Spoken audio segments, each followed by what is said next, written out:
For this part of the review, I want to do something a little different. Instead of just talking about how the game feels, I want to actually look at how Duel Corp describes itself on Steam and talk about what those descriptions mean specifically from a Sandbox point of view.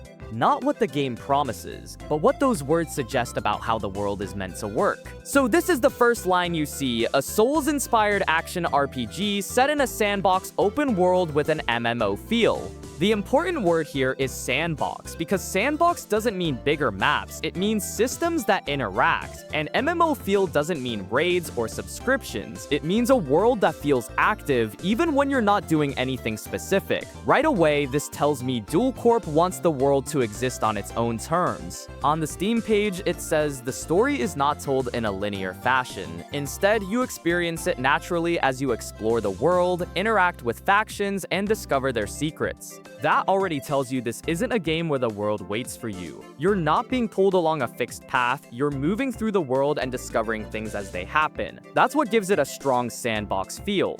And also, you will see this line saying the world fragmented into factions. This is where systems start to show up. The world is split into factions, each with their own beliefs about the soulless and immortality. From a sandbox perspective, this means factions aren't just lore, they're part of how the world functions. So imagine this situation: you help one faction by attacking another's patrols, or you disrupt trade routes that supply a certain region.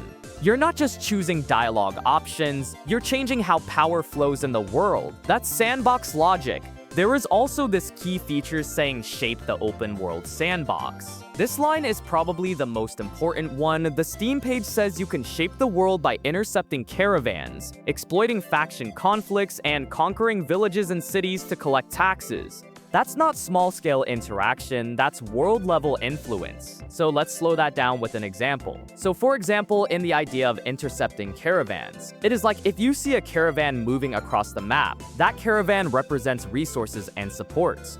If you attack it, you're not just farming enemies, you're weakening supply lines, you're affecting nearby settlements, you might even change how often guards appear in the area. Nothing told you to do this, you just saw an opportunity and acted on it. And that's where the sandbox part really shows. Now let's take it a step further and talk about conquering villages. When you conquer a village, ownership changes, control shifts, and you start collecting taxes. But with that control comes responsibility. You might have to defend the village, deal with rival factions, trying to take it back, and notice NPCs treating you differently. The game isn't just rewarding you for playing, it's responding to your choices. And that's a big shift from worlds that reset after every encounter.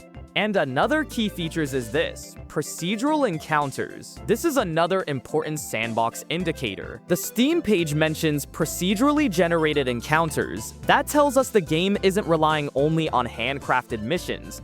Instead, it's built around variation. You run into different situations, different challenges, and different outcomes each time. From a sandbox point of view, that really means is you're expected to adapt, not memorize patterns. You're reacting to systems, not following scripts. And also part of the Steam page, they mentioned unrestricted class system. This ties directly again into sandbox design. An unrestricted class system means the game doesn't want to lock you into a role. It wants you to experiment. So instead of asking, what class am I? You start asking, what works in this situation? And that flexibility really matters, because the world itself is unpredictable. Sandbox systems and build freedom really support each other. The Steam page also mentions an MMO feel, like seeing other players around, shared spaces, and co-op or PvP.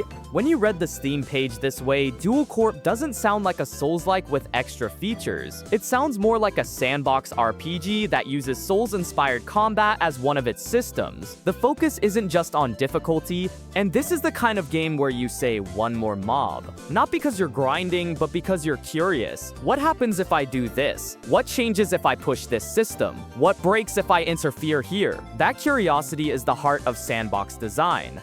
And Duel Corp feels like it's designed to reward that way of thinking. It's still early access, so a lot of these systems will change over time. But looking at the Steam description alone, the sandbox doesn't feel like a buzzword. It feels like the foundation. And that's what makes this game interesting to talk about. If you want more reviews like this, focusing on systems, sandbox design, and how games actually feel to play, feel free to subscribe. This is One More Mob, and it's never just one more mob.